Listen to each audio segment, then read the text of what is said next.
پورے عالم اسلام کے اندر مسلمان پریشان حال ہیں.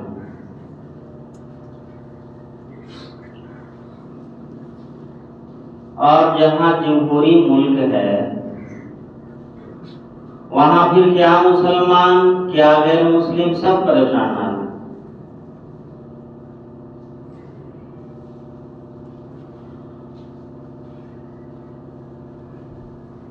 اور مسلمانوں کو یہ پریشانی بڑا تعجب بھی لگتا ہے.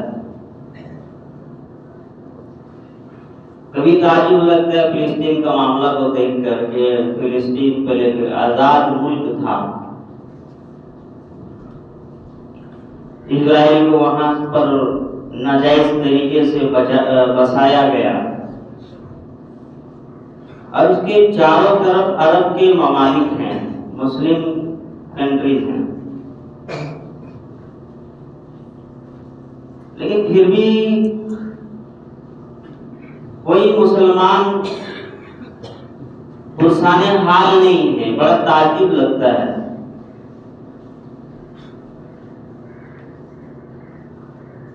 اسی طرح ہمارے ملک خود ہندوستان کا یہ عالم ہے کہ جب یہاں 850 سال مسلمان حکومت کی اور 850 سال میں مسلمانوں نے کبھی بھی کسی پر ظلم و جبر نہیں کیا. تاریخ کو توڑ موڑ کر بیان کیا گیا علامہ اورنگزیب رحمۃ اللہ علیہ کے بارے میں کہ وہ لوگوں کا قتل کرتے تھے، مندروں کو توڑے اور گرودواروں کو توڑے اور غیر مسلموں کا قتل کیے، نہ جانے کیا کیا ان کے بارے میں تاریخ مرتب کیا گیا. غلط تاریخ، غلط اتہاس.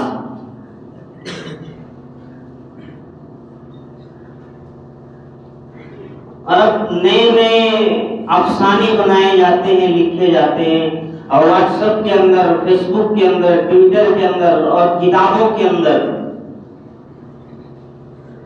نئی نئی کہانیاں اور افسانے بیان کیے جاتے ہیں کہ مسلمانوں نے یہاں 850 سال حکومت کی، بہت لوٹا ملک کو. جبکہ علامہ اورنگزیب رحمۃ اللہ علیہ جیسے بادشاہ ہندوستان میں دوبارہ کوئی مائی کا لال پیدا نہیں کر سکتا ہے. اورنگزیب عالمگیر رحمۃ اللہ علیہ اس کے جیسا بادشاہ نہیں آ سکتا ہے. ہندوستان کا GDP اس وقت 36% تھا.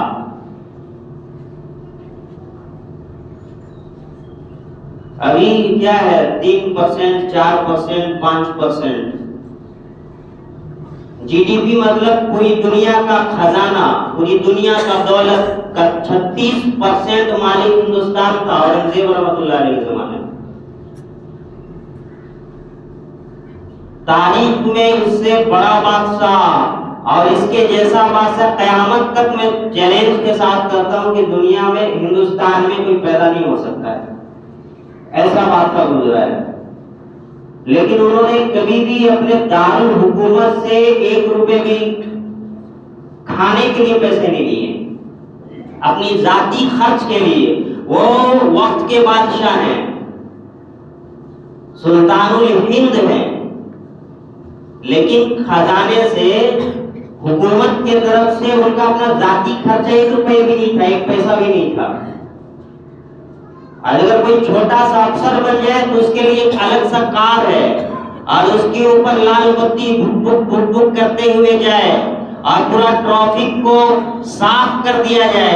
آدھے گھنٹہ، پون گھنٹہ، گھنٹوں گھنٹہ اس کے جانے کے لیے عام پبلک کو کھڑا کر دیا جاتا ہے. کوئی ایک قلم اپنے پاکٹ کے اندر رکھتا ہے تو لاکھوں روپے کا قلم.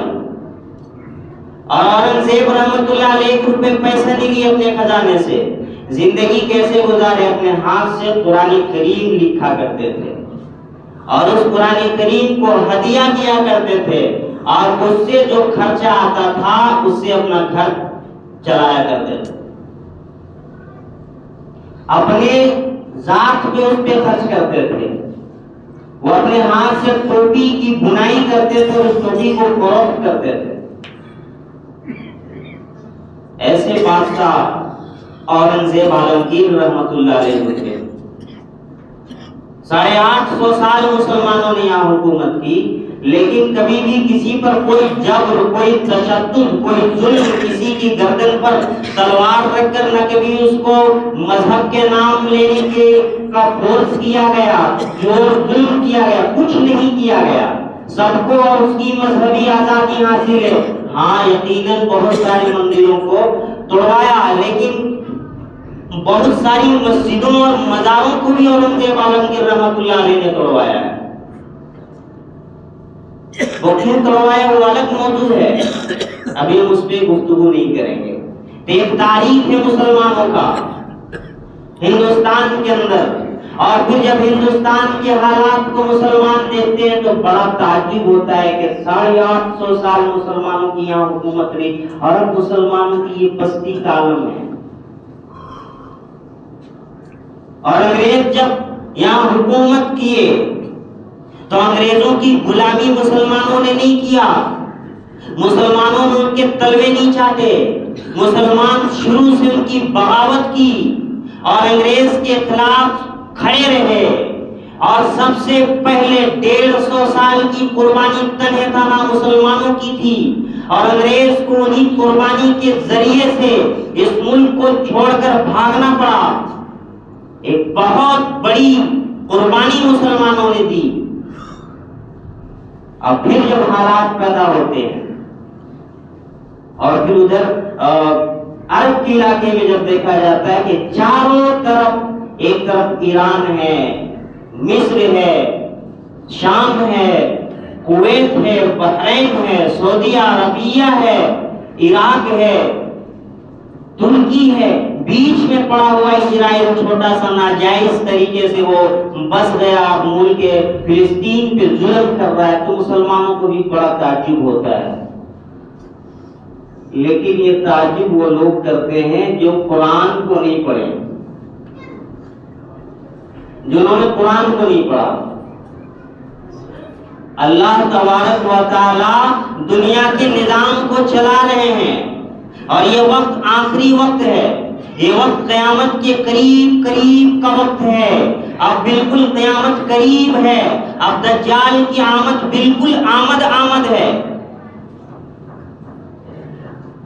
اور یہ جو مسلمانوں کی ایک قوم اور ایک پورا ملک چاروں طرف سے گھرا ہوا، اور بیچ میں ایک ناجائز طریقے سے اسرائیل جو مسلمانوں پہ ظلم کر رہا ہے، اور سب کے ہاتھ بندھے ہوئے اور سب کی زبانیں گنگ ہے، اس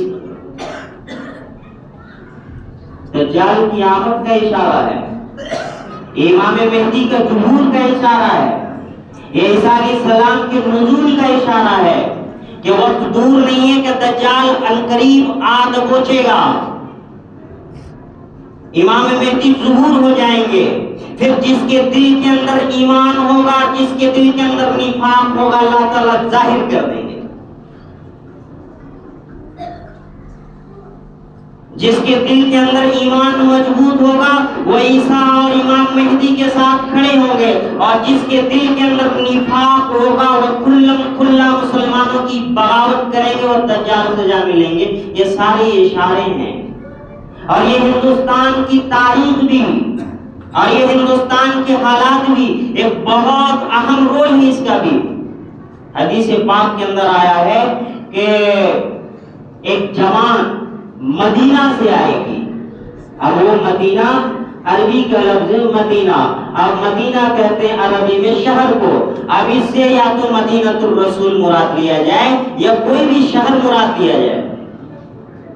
ایک جماعت آئے گی مدینے سے جو ہندوستان پر حملہ آور ہوگی، اور ہندوستان کے ظالم بادشاہوں کو، جابر بادشاہوں کو قید کر کر بیڑیوں میں جکڑ کر ان کو لے کر اپنے ساتھ جائے گی، اور راستے میں بیٹھ کر مال غنیمت کو تقسیم کر رہے ہوں گے کہ شیطان آئے گا انسان کے شکل میں اور خبر دے گا کہ عراق کے راستے میں دجال نکل آیا ہے.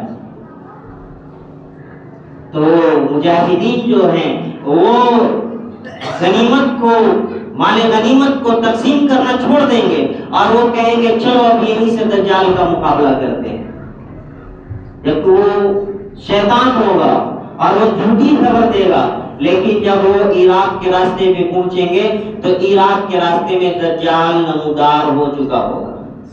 یہ صحیح حدیث ہے۔ اس حدیث کے اندر ایک بات چھپی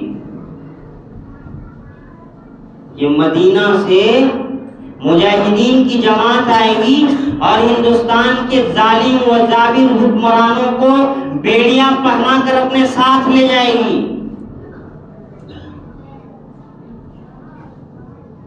کیا مطلب یہ ہے کہ ہندوستان کا ماحول وہ ہوگا کہ یہاں جو بسنے والے مسلمان ہیں ان کے اوپر اتنا ظلم و ستم ہوگا کہ ان کی حفاظت کے لیے باہر سے مسلمان کو آنا پڑے گا۔ ابھی الیکشن کا ٹائم ہے،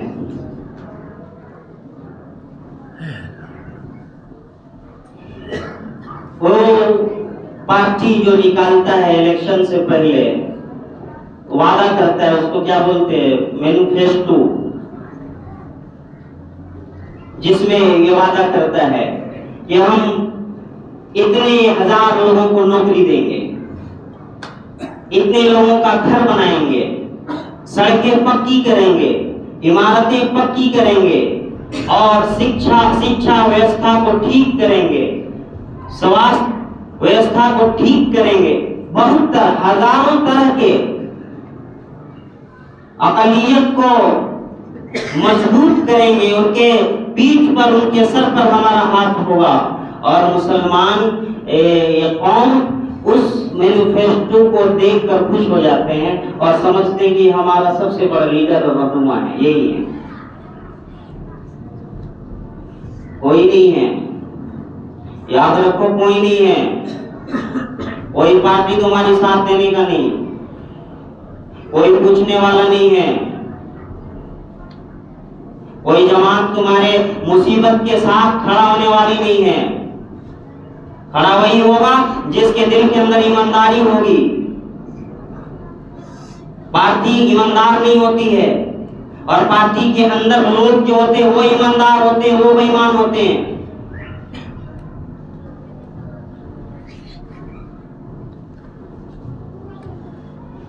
چند سال پہلے طلاق کا مسئلہ اٹھا، شریعت کی بات تھی،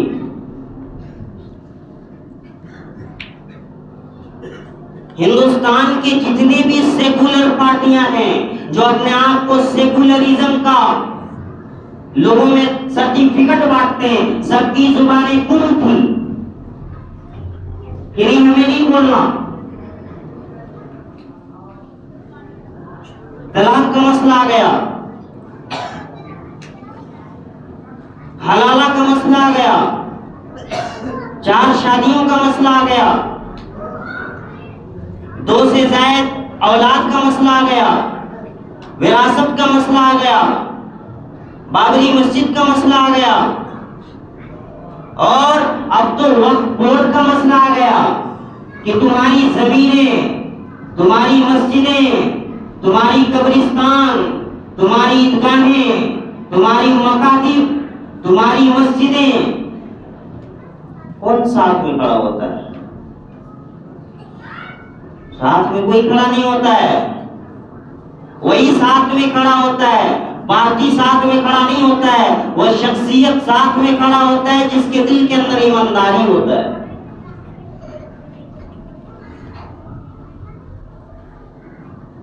تو حالات اس طرح کے ہیں، اس طرح ہمارے ملک میں اور پورے عالم کے اندر حالات پیدا ہیں، اور ہمارا حال یہ ہے کہ ہم بالکل اندھے ہیں، کوڑے بن چکے ہیں، جاہل ہو چکے ہیں۔ اگر کوئی ہمیں سمجھا رہا، کوئی ہمیں بات بتا رہا، حق بات، تو ہمیں لگ رہا ہے اسے کیا معلوم ہے، یہ کیا جانتا ہے، اسے کیا پتا۔ ابھی موجودہ سرکار نے ایک یوجنا نکالا. میں کسی بھی پارٹی کا مخالف نہیں اور کسی بھی پارٹی کا سمرتھن بھی نہیں، لیکن میں راجنیتی بہت حد تک جانتا ہوں، لیکن میں راجنیتی پہ بات نہیں کر رہا ہوں. میں صرف دماغ کی بتی کھول رہا ہوں کہ ابھی موجودہ سرکار نے ایک یوجنا نکالا. کیا یوجنا نکالا؟ مہیلاؤں کو 1,000 روپے دینے کا مہیا سمان یوجنا. لوگ خوش ہو گئے کہ ہمارے گھروں میں جو عورتیں ہیں، بہن ہیں، بیٹیاں ہیں، ان کو 1,000 روپے مہینہ آئے گا. سال کا 1200 روپے 12,000 روپے. اب وہ اسی مدعا کی وجہ سے ووٹ حاصل کر لے گا، اس کی سرکار بن جائے گی، کوئی شک و شبہ نہیں ہے. لیکن جو باپ اپنی اولاد کو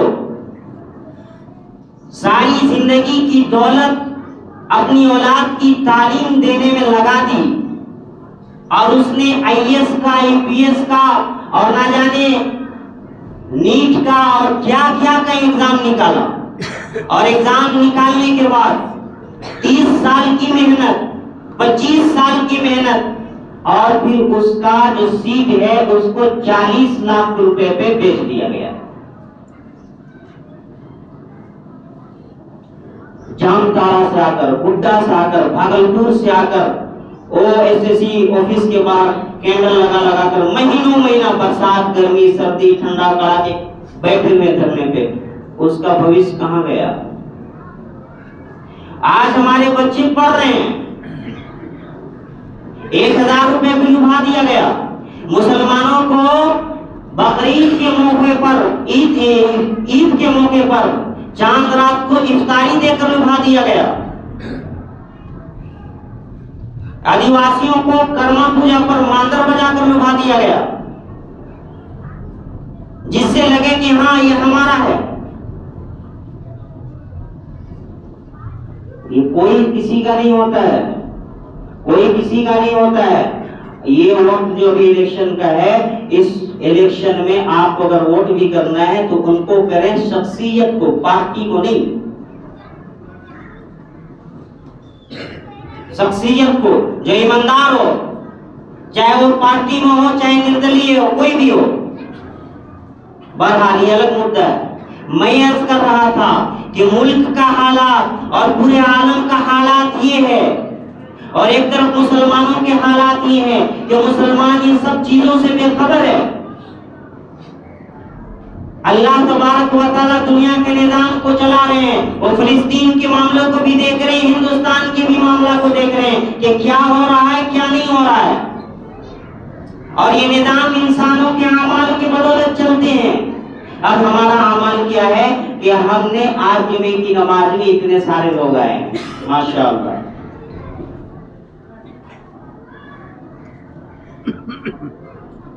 تین دن پہلے یہاں ہم ظہر کی نماز کو آئے تھے. ایک ناصر صاحب اذان دیے اور ہم نے نماز پڑھائی، بس 2 آدمی. کتنے بجے؟ 1:40 پہ. اتنی بڑی قوم آج آ گئی. 3 دن پہلے کہاں تھی؟ کوئی کھیت میں، کوئی گھروں کے اندر، کوئی دکان میں، کوئی کارخانے میں، کوئی کام میں. اب بتاؤ، یہ ہمارے حالات ہیں. یہ مسجد رو رہی ہے، مؤذن اذان دے چکا اور امام مصلی پہ کھڑا ہو چکا. مقتدی کا کچھ اتا پتہ نہیں ہے، مسلمان کا کچھ اتا پتہ نہیں ہے. وہ آپ کو ملیں گے چوک پہ، وہ آپ کو ملیں گے دکان پہ، وہ آپ کو ملیں گے کھلیان پہ. اور پھر تعجب یہ اس بات پہ کرتے ہیں کہ حالات کتنے خراب آ گئے ہیں. تعجب اس بات پہ کہ حالات کتنے خراب آ گئے ہیں کہ پورا چاروں طرف سے عرب ممالک ہے، ایران ہے، جارڈن ہے، شام ہے، اور کویت ہے، بحرین ہے، سعودیہ ہے، قطر ہے. بیچ میں اسرائیل ناجائز طریقے سے ہے اور وہ ظلم کر رہا ہے. حالات تو دیکھو ہمارے، مسجدوں کے حالات دیکھو کہ مسجد کی دیواریں رو رہی ہیں، اس کی بددعائیں کیا ہمارے سروں پر نہیں آتی؟ کہ یہ مسجد کی جو بے حرمتی ہوتی ہے، مسجد کا ادب کیسے ہوتا ہے؟ مسجد کو چاند رات میں سجا دینے سے، بڑھیا سے ٹوٹی کر دینے سے۔ مسجد کا ادب اور مسجد کا حق یہ ہے کہ مسجد میں اللہ کی ذکر ہو، اللہ کی عبادت ہو، اور مسجد کا بے ادبی کیا ہے کہ ڈی جے بجائے، وہ تو بے ادبی ہے ہی، اس میں کوئی شک و شبہ نہیں۔ مسجد کی بے ادبی ہے کہ اس کو خالی چھوڑ دیا جائے۔ ایک مہمان آئے آپ کے یہاں، مہمان کا ادب کیا ہے کہ اس کو آپ کھانا کھلائیں،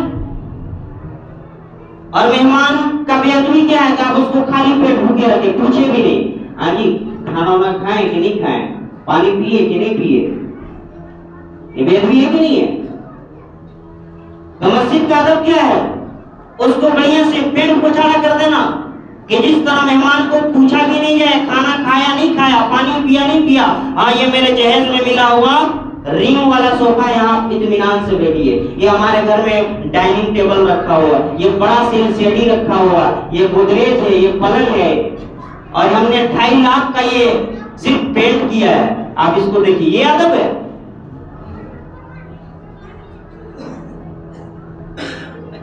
مسلمان کا حال یہ ہے۔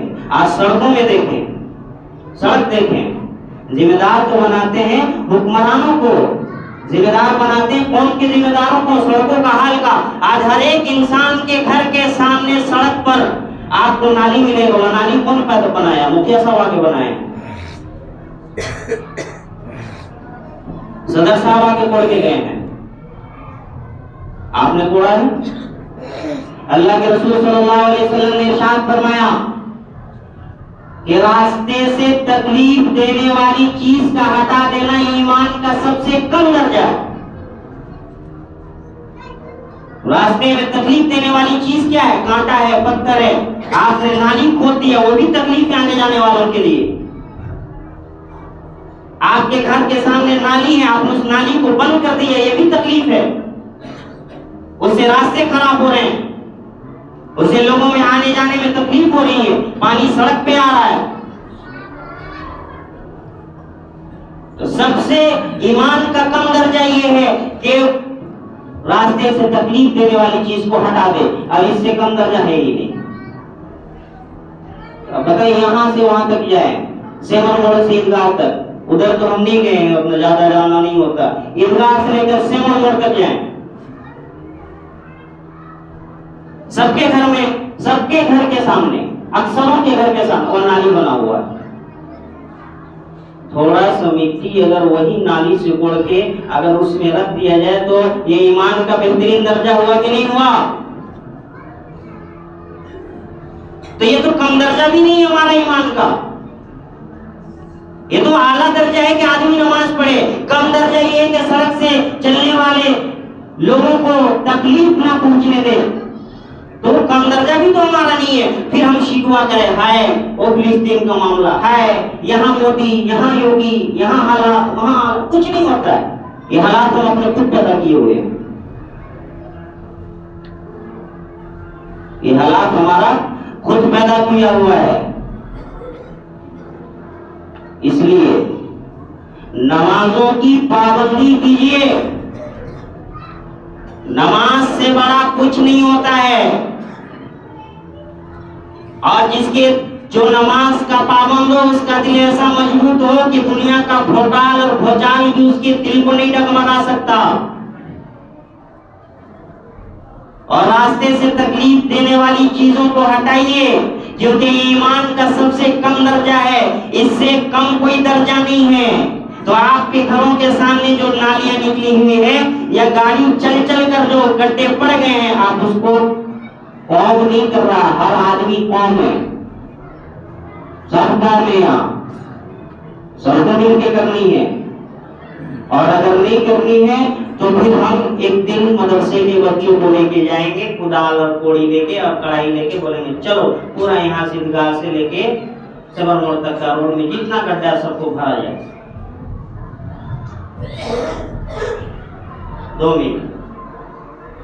باہر سے جو لوگ بھی آتے ہیں اور وہ لوگ تہذیب والے ہوں، وقار والے ہوں، وہ 2 چیزوں کو دیکھتے ہیں گاؤں کے اندر۔